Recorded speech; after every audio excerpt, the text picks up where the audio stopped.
Hey guys, and welcome to a new game we're going to be trying. They are Billions. This is fairly new, and it's a kind of a combination of different genres. It's an RTS zombie survival with kind of a hint of roguelike and a steampunk theme. It's honestly probably one of the best games I've played since Factorio, indie games that is, and also one of the most challenging. I streamed this a few days ago, and it's a real challenge, but it's the most fun I've had in a game in a really long time. I definitely am having a ton of fun with it. So we're going to check this out here. I'm going to start a new game, and this is more of a preview. Let me know down in the comments, once you watch and stuff, if you want this to be turned into a series or not. If you do, we'll probably start a new save, but this save is just kind of be to demonstrate, what the game's about and what all we can work with here. So we're going to go ahead and start a new one, and we're just going to call this YouTube, if my caps lock works, YouTube preview. Not creative, preview. There we go. Okay, so we're going to start. Now, there's these different settings you can play around with. There's the map terrain, and you have 4 different ones you can choose from. However, you have to beat the first one to get the next one, and then so on and so forth. So to get the peaceful lowlands, we have to beat more land, and then to get the frozen ones, we have to beat peaceful, so on and so forth. And you have to beat them on essentially 100% difficulty. So you can see here, theme is locked. We have to win survival game for the theme Dark Moorland with a score factor of 100% to unlock this. Now your score factor is determined by the difficulty you set here with the game duration and infected population. So the game duration is essentially just how long it will last. It says here, to win the game you have to create colony and stay alive for the duration of the game. The hordes of the infected are the same regardless of the duration selected. Therefore, the longer the duration, the easier the game will be, as you will have more time to build your defenses before the horde arrives. So it's kind of like every so often hordes come in, and I think they get more powerful each time potentially. So easy 150 days, 120 days is accessible, 100 days is challenging, and then 80 days is brutal. And based on what you choose here, you can see if I do this, it automatically bumps this up to 190%. This is 100% here with challenging, and then challenging with this. And then this is the secondary setting, affected population. This parameter affects how many affected are on the map from the beginning and the size of the hordes that periodically come to the colony. And that has the same sort of settings here, and lowering these will change this. So if we were to do this, even if we make it through this map, like even if we survive, we can't move on to the next one because we haven't done it 100%. So for this, we're just going to set to 100%. Probably won't survive. Like I said, this game is extremely difficult when you first start. Like this is this feels like when I first started Factorio, and I had like no idea what I was doing, and I had to do it over and over again until I understood it. And this is what this is like, but it's a really fun challenge. Is the thing is it's infuriating at times like any game, but just playing it is an absolute blast. So you can see kind of the theme here, the steampunky theme. We actually start out with 4 rangers here, and then also a soldier. So this guy has a submachine gun, these guys have arrows. These guys are really good for exploring. So we're gonna go explore a little bit here, and you'll see I will run into some hordes at some point. They'll be out here. So there's a group of them. We don't want to engage them, but they're kind of wandering around out here, so you'll have to clear them if you want to expand out. And we have these mineral patches we can get some resources from, a little water well here, and then we actually got very lucky starting with these crates. These are things you can collect to get some initial starting resources. And we're just going to kind of explore out this way. We're going to take a couple units. It operates pretty much like a normal RTS. Right click moves it around. You can box select like that. Now, do keep in mind, like I said, this is fairly new. So some of the stuff is kind of janky, like to move the map around, there's 2 settings. Let me just show you here. It has pretty good graphic settings, but the controls, all you have is standard camera movement, where you move with the arrows, and this, or with camera movement with arrows. So you can move with your arrow keys or the mouse. But I've noticed if you have 2 monitors, it is a little annoying because even at full screen, if you move with the mouse, it like goes into your next monitor. So I'm currently set on the laptop camera movement, which is WASD. But a note here is that the attack command now becomes Q rather than the standard A for attack. So just a quick note there. Like I said, it is kind of early. So we're just gonna take these guys and explore a bit, but we're gonna want to do some building. So what can we build? We have these tents, and these basic dwellings for colonists. Colonists provide golden workers for the colony. So we can kind of build these anywhere within an energy range. And these tiles, when we go to build, you see these kind of highlighted tiles. This is our energy range that the command center provides, and you can expand that out with buildings, of course. So that's kind of like your borders, your limiter, right? In regards to where you can build and where you can't build. And oh dear, you might have made him mad. These guys are dangerous. You got to be careful. So now we can choose a mayor. Fisherman Cottage is food supply +3 or wood reserve +30. Now, it looks like we have a bit of a lake over here, so this may be good for the food, but our Fisherman Cottage isn't actually going to be our primary thing of food, so I think this would actually be good. Although, well, we'll choose this. That was actually a waste because we already had 50, but for demonstration purposes. So we're kind of exploring, see what we can find. And one thing, so we've built some stuff to have some workers. So we have workers here, colonists. Let me actually pause. Colonists, which is kind of just the total amount of people. Your workers you'll actually need for like buildings and stuff, and then you turn workers also into military units once we get to that point. Food production, energy, and then gold, wood, stone, iron, and oil. So next thing we're going to want is, in our resources tab, we're going to want a sawmill so that we can actually get some wood, because that's going to be the primary thing we use to build with off the bat here. So I'm just going to find a spot here that gives us 11 yield, you could see. And then we're also going to want some sort of food. We could do a hunter's cottage. We could do a fisherman's thing, which we can't actually do here. We could do it here, and this would provide 11 food, or actually 13 seems to be our highest yield. Or we could do a hunter's cottage over by the forest, and this would provide us with 10, 12, actually 13 if we stuck it back here, which could be pretty good, although we may want another mill back here somewhere. So I think we will stick with this just because it's... Actually, I think we're going to go here, just because it's a little easier to defend. So we're going to go with the Fisherman Cottage, and that's going to provide us with some food. So if we unpause here, these guys will just build. They kind of just like your workers are kind of invisible, so you don't actually like see them moving around. So it kind of just gets built. But of course, you do need the workers and stuff to build it in the first place.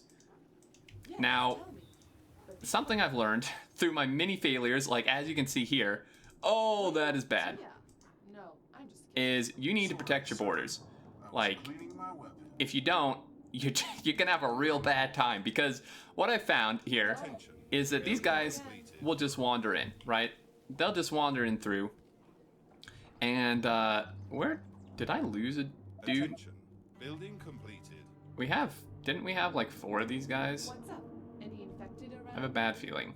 I think, oh no, there they are. Is they will wander in, and if they get into your buildings, then you're gonna have a real problem. Like, this is where you have to be really careful, right? So we're gonna build some more tents because we need more workers, right? So just build a couple more there. Once these guys get in, you're pretty much screwed. I wasn't aware of that when I first started playing, and especially if they get to your housing, anything they destroy, they essentially convert every worker or colonist in there into a zombie. Right, which is what zombies do. And then they just spread. It's just like the plague. So you cannot let a single one sneak in unnoticed, or you're gonna have a real bad time. So protecting your choke points and borders like this is really important. Like, you can see this guy wandering here. Had I not put her here, he probably would have wandered in, maybe just attacked this, and we could have killed him. But it still would have been pretty bad. So we're gonna want to work towards the wood workshop, because this is what actually allows us to get upgrades. And I think back here would actually be a good spot. And I really, really love this graphical style, this kind of steampunky style here. it's a really nice, like, kind of different type of thing to the game and stuff, opposed to like most RTSs and zombie survival things. And you'll see here, if we get to this point later on, I think around day 11 or day 13, we actually get hordes coming in that we'll have to defend against. Now we can see here our yields, you know, how many resources we have. You can set patrol routes and you know, all kind of commands. Now energy, this is how you expand your border, these Tesla towers. These guys, you can see here, will allow me to expand out kind of into whatever direction I want. And okay, our dude's back here. One thing that I hope does get added is the ability to rotate. You can rotate buildings, I believe, but you can't actually rotate your screen, which can be a little difficult at times because you gotta throw down some more tents here, you know, because sometimes you can't see like what's going on. So we're just gonna kind of throw them around here. And we're just keeping an eye on our borders. Now, this will get intense. It may seem kind of calm now, but it will ramp up, and then it really is a challenge. Like, I keep saying that, but it truly is. This is, until you get the hang of it. Like right here. How did these guys, I don't know how these guys got in. But we're gonna... Building completed.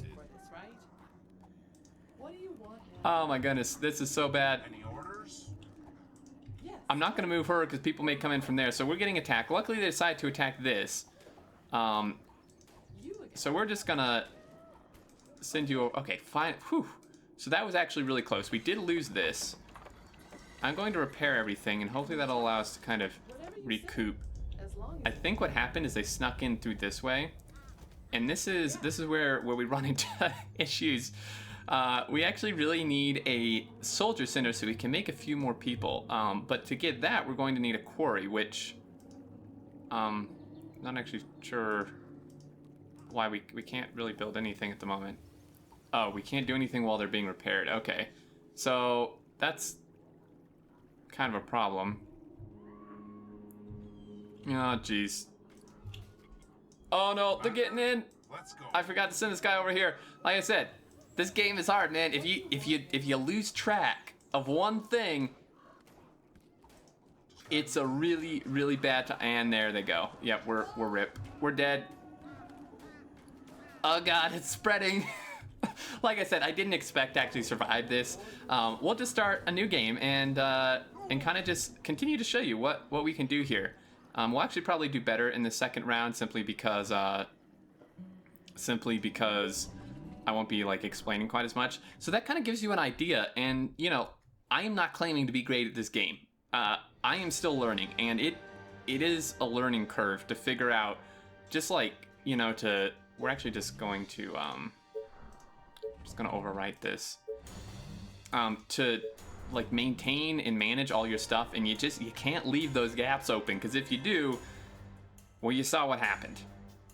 So it's the same kind of theme, these maps, but you get different spawn points. So you'll notice that this spawn area is actually different than the one we had before, and this one may actually be better. The chokes are a little bit more manageable, I think. So I'm just gonna kind of explore out, and actually we want to be building while we explore, so I'm just gonna kind of take these guys out here. I'm looking for crates and then also just general exploration. You know, see where the hordes are, see where we can kind of bring our borders out to and such.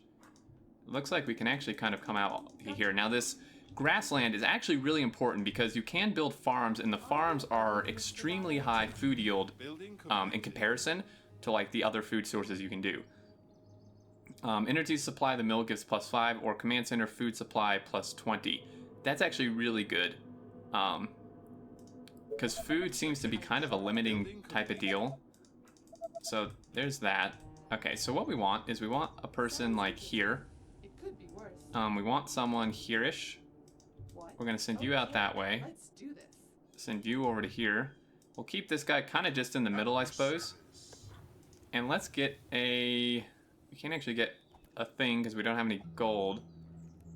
Oh, because we didn't get crates, right? So, yikes. You don't want to be attacking that. What are you doing? So those crates are really helpful. If you're lucky enough to find crates around your map, definitely worth grabbing them. Oh, jeez. Okay, yeah, you're just gonna stay there. We should have enough gold now, though. So one issue I'm noticing is we are kind of limited on our wood, actually. We have, what's that, 8? We only have this little patch of trees right in the general vicinity, and we don't want to expand out here because, again, that's way too hard to defend at this point, so the zombies will just come kill it and then increase their hordes. So it could be kind of bad. Now, this guy can give us, we can actually get food from both these locations, so we should be pretty good on food for a good while. And then we're going to want to build some more houses, just because we will need those workers, and they provide gold as well, which we'll need. And also a quarry once we get some gold and wood. Oh, here we go again. Now this person we could push out a little bit, but we don't want to, leave any gaps. So we're collecting some wood, which is awesome. The yield is not great. Attention. Building completed. I love this little Fisherman Cottage. These animations and stuff, just with this steampunk theme, is just so cool. We're gonna push out a little bit. We could actually move a little bit farther forward here. You are gonna pay me for this, right? So yeah, that guy's trying to sneak in. Ain't gonna happen, buddy. I'm waiting for 30 wood. We should get this here shortly. I think you get it like every day or every couple hours. So we can see our hours ticking over here.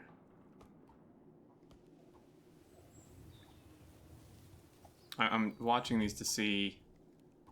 Wait, I think we do get it like every 24 hours, maybe, or every 12 hours. Once we get that wood, we'll build a quarry, and this is you can get this like here. Put these here, so I don't know when we're getting wood. Okay, there we go. So this guy can like go here. This only gives us 2 stone, which is pretty horrible. Actually, this is really bad. I'm not really comfortable pushing out to there. We could let's see though. Any infected around?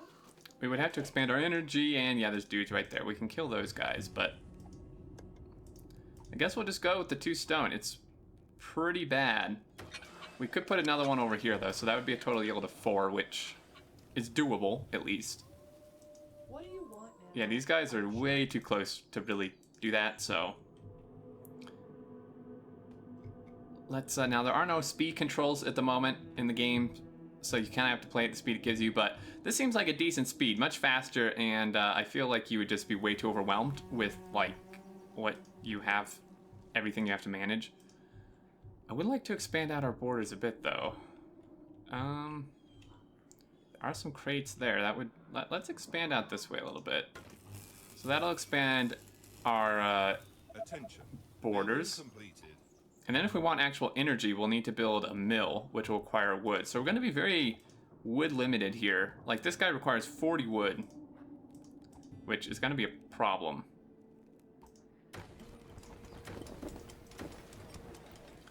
That should give us a lot more workers and stuff though. Finding some more trees, like, I mean, there's a nice group here. I may have to move out. I am wondering if I can sneak in over here to get these crates. Pretty fully guarded from that edge. I think I could actually sneak in here. I'd really like that. Run. I hope they don't follow me all the way back, or we're gonna have a... Oh no! Ah, crap.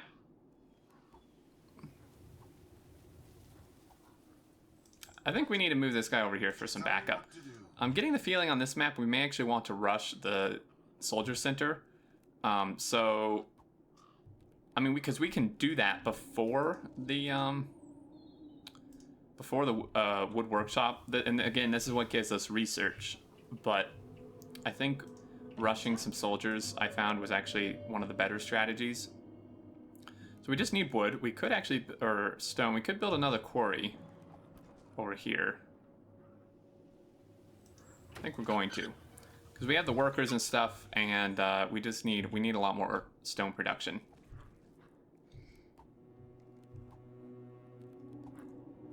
Yeah, so these guys are out here.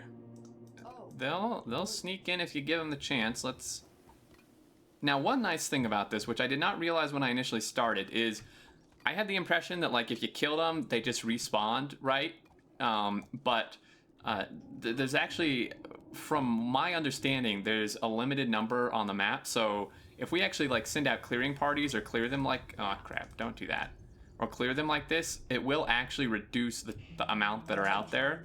So it can be advantageous to kind of clear them out here when you get the chance, although you aggro like 4 of them. Get wrecked. Okay, we should be close to being able to do this. We need just 2 more stone.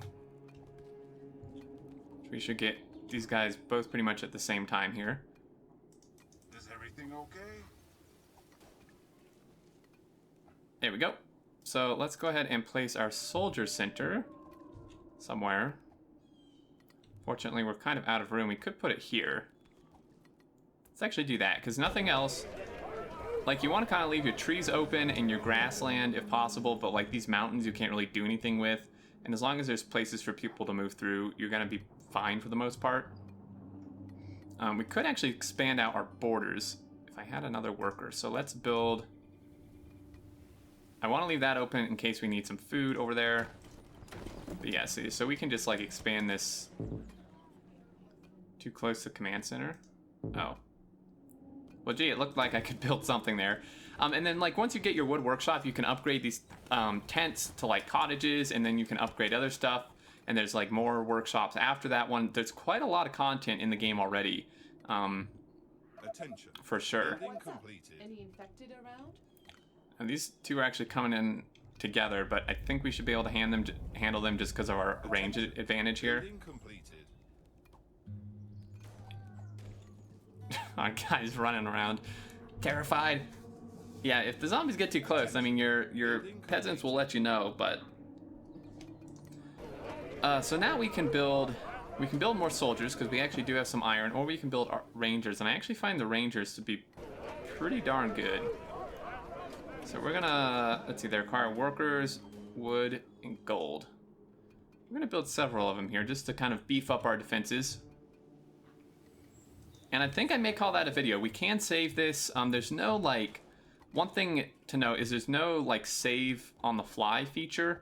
Like if I save, I have to exit. I mean, so you can save and exit and then just go back into it if you want to do like a save, but just a quick note there. So I can't save this and then we can come back to it in the future if we want to. So I'm gonna call it here. Let me know down in the comments if you'd like this to actually be turned into a series or not. Any other thoughts you have, definitely let me know. And I hope you enjoy it. It's a really, really great game. I believe it's coming out on Steam. This could actually be bad. I believe it's coming out on Steam early next year. I think spring of next year. You can get it from their website, although they've sold out on a lot of the cheaper lower level keys, which seems kind of odd to me that you can sell out on digital keys, but they have. So unfortunately only very expensive versions are available right now, but definitely worth keeping an eye on. You may be able to find it other places. I don't know if they have other places they're selling it, but definitely worth a look. Anyway, thanks as always guys for watching. Hope you did enjoy, and until next time, I look forward to seeing you all, and do take care.